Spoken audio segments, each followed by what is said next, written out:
اپنے گھروں میں اپنے پیر و مرشد کی، غوث پاک کی، عظیم ہستیوں کی تصاویر لگانا حرام، حرام اور حرام۔ اسی موضوع پر آج ہم کلام کریں گے اور آپ کو بتائیں گے کہ شریعت کی روح سے یہ حرام کیوں ہے۔ السلام علیکم ورحمۃ اللہ وبرکاتہ۔ صلو علی الحبیب صلی اللہ علی محمد صلی اللہ علیہ وآلہ وسلم۔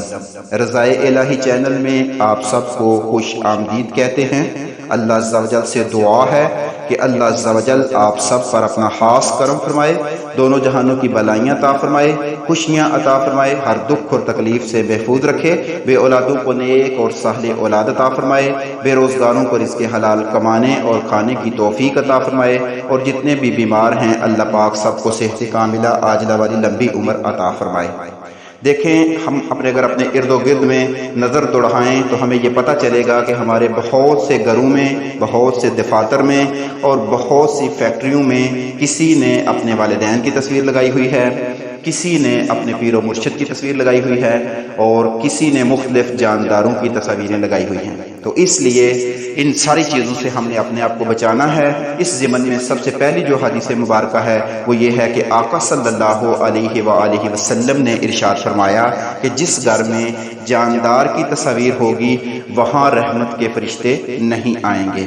یہ بات آقا صلی اللہ علیہ وآلہ وسلم فرما رہے ہیں کہ جس گھر میں تصاویر ہوگی وہاں رحمت کے فرشتے نہیں آئیں گے۔ اب اگر آپ کا کوئی پیر و مرشد، آپ کا کوئی بڑا، آپ کا کوئی چاہنے والا آپ کو یہ کہتا ہے کہ آپ اپنے گھر میں تصویر لگائیں، تو اس کا مطلب ہے کہ آپ کو اس سے زیادہ پیار ہے یا آقا صلی اللہ علیہ وسلم سے زیادہ پیار ہے۔ اس بات کا فیصلہ آپ نے خود کرنا ہے کہ آپ کس کی محبت میں ہیں، اور اگر آپ تصویر لگاتے ہیں اور رحمت کے فرشتے آپ کے گھروں میں نہیں آتے تو پھر نحوستیں جو آپ کے گھروں میں ہوتی ہیں اس کے بھی آپ ذمہ دار خود ہیں۔ اب اسی ضمن میں سب سے پہلی بات تو یہ ہے کہ تصویر بنانے کا کیا حکم ہے۔ تصاویر بنانا جو ہے شرعی لحاظ سے ضرورت کے تحت کہ اس کی گنجائش نکلتی ہے، جیسے آئی ڈی کارڈ کے لیے، پاسپورٹ وغیرہ کے لیے، یا جہاں ویزا وغیرہ حاصل کرنے کے لیے مختلف جگہوں پہ اگر آپ کو ضرورت پڑتی ہے تو اس کی شریعت جو ہے وہ آپ کو اجازت دیتی ہے۔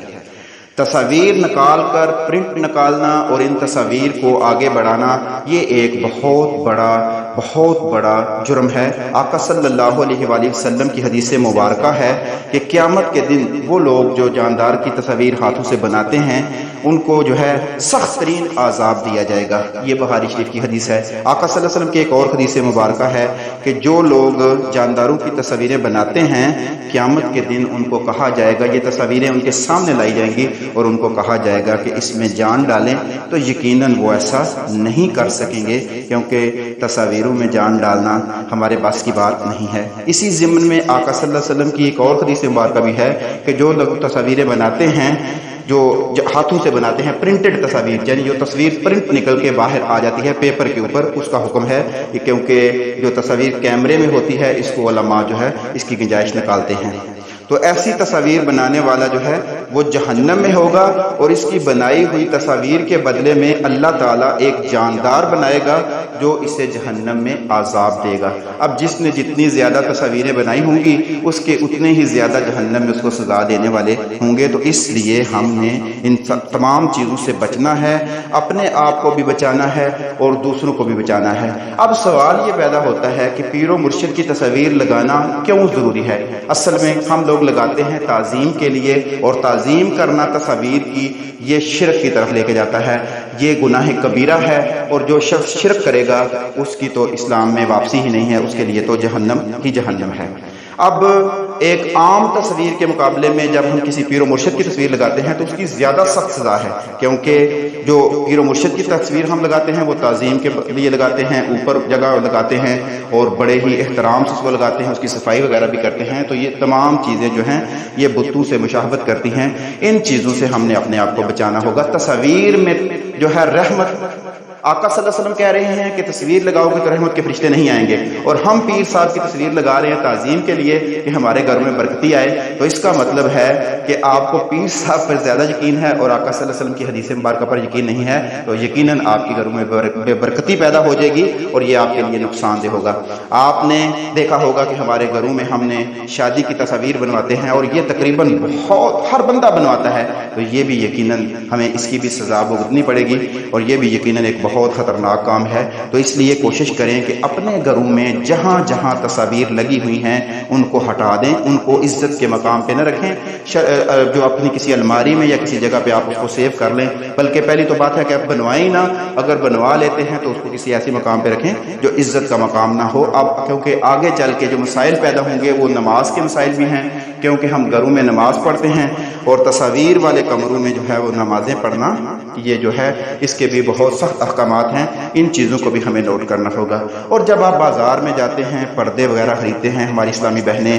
بیڈ شیٹس خریدتی ہیں، تو اس بات کے لیے بھی وہاں بھی تصاویر کو مد نظر رکھا کریں کہ جاندار کی تصویر جو ہے وہ نہ ہو۔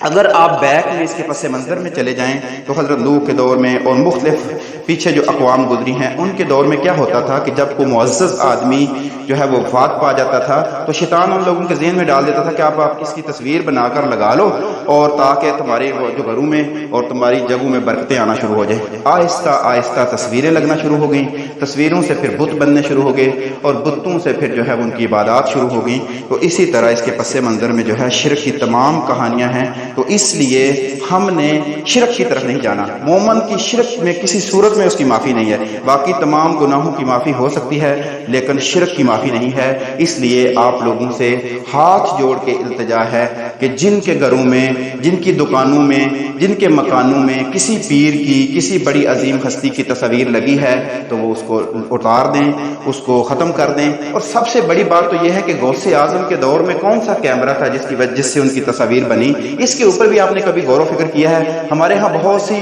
کسی پیر صاحب کی تصویر ہے، انہوں نے کوئی کپڑے نہیں پہنے ہوئے، تو وہ جی کیا یہ کاموں والی سرکار ہے جی، یہ فلاں سرکار ہے جی، یہ فلاں سرکار ہے۔ بھائی قرآن و سنت سے اپنے آپ کو دور نہ کریں، اپنا رشتہ اللہ سے، قرآن سے، حدیث سے مضبوط کریں اور ان چکروں سے نکلیں، ان چکروں سے نکلیں۔ تصویروں میں کیا پڑا ہے؟ ان چکروں سے نکل کر اپنے جب ہمارا تعلق قرآن سے مضبوط ہو جائے گا، آقا صلی اللہ علیہ وآلہ وسلم کی تعلیمات سے مضبوط ہو جائے گا، تو انشاءاللہ ہمیں ان تصویر لگانے کی ضرورت ہی نہیں پڑے گی۔ ہمارے گھروں میں ویسے ہی رحمتیں ہوں گی، ہمارے گھروں میں ویسے ہی برکتیں ہوں گی۔ تو اس لیے کوشش کیا کریں کہ صبح قرآن کی تلاوت کریں اور نبی کریم صلی اللہ علیہ وسلم کی بتائی ہوئی تعلیمات پر عمل کریں، اور آج یہ عہد کر لیں کہ ہم نے اپنے گھروں سے تصاویر کو ختم کرنا ہے، اپنی دکانوں سے، اپنے کاروبار سے، اپنے مکانوں میں جہاں جہاں کسی پیر و مرشد کی کسی کی بھی تصویر لگی ہوئی ہے وہ ہم نے اس کو ختم کرنا ہے۔ پیر و مرشد پر اگر آپ نے عمل کرنا ہے تو ان کی تعلیمات پر عمل کریں جو آپ کو اللہ کے نزدیک کرتے ہیں۔ اس کے لیے بہترین نمونہ پیر مرشد مولانا الیاس احمد قادری دعوت اسلامی کے بانی آپ کے سامنے ایک بہترین نمونہ ہیں، آپ ان کی تعلیمات پر عمل کر سکتے ہیں، وہ جو آپ کو بتاتے ہیں آپ اس پر بھی عمل کر سکتے ہیں۔ اور بڑے بڑے جید علماء ہیں، جید پیر حضرات ہیں جو آپ کو ماشاءاللہ بہترین کلمات دیتے ہیں۔ تو اپنا تعلق کو قرآن کے ساتھ اور اسلامی تعلیمات کے ساتھ مضبوط کریں اور ان تصویروں والے چکروں سے اپنے آپ کو باہر نکالیں، کیونکہ یہ آپ کے لیے ایک سخت عذاب بن سکتا ہے۔ اللہ پاک سے دعا ہے کہ اللہ پاک ہمیں صحیح معنوں میں قرآن و سنت کے مطابق اپنی زندگی گزارنے کی توفیق عطا فرمائے، اور اللہ پاک ہمیں اس دنیا میں رہ کر موت کی تیاری کرنے کی توفیق عطا فرمائے۔ سب سے ایک اہم بات ہے، حقوق اللہ کے بعد آپ نے حقوق العباد کا خصوصی خیال رکھنا ہے۔ اپنے دوست احباب، رشتہ دار، عزیز و اقارب کے ساتھ اچھا سلوک کریں، دوسروں کے لیے آسانیاں پیدا کریں۔ انشاءاللہ عز و جل آپ کو بھی بدلے میں آسانیاں ملیں گی۔ اللہ پاک ہمیں صحیح معنوں میں عمل کرنے کی توفیق عطا فرمائے۔ دین اسلام کا یہ چینل ہے، اس کی ضرور ہیلپ کریں، جہاں تک ممکن ہو یہ پیغامات خود بھی سنیں، دوسروں کو بھی سنائیں، اور زیادہ سے زیادہ اسلامی تعلیمات کو عام کریں۔ اللہ پاک آپ سب کو اور ہم سب کو صحیح معنوں میں شریعت پر چلنے والا بنا دے، اور ہماری زندگیاں ایسی ہوں جو اللہ تعالیٰ کو پسند آ جائیں۔ السلام علیکم ورحمۃ اللہ وبرکاتہ۔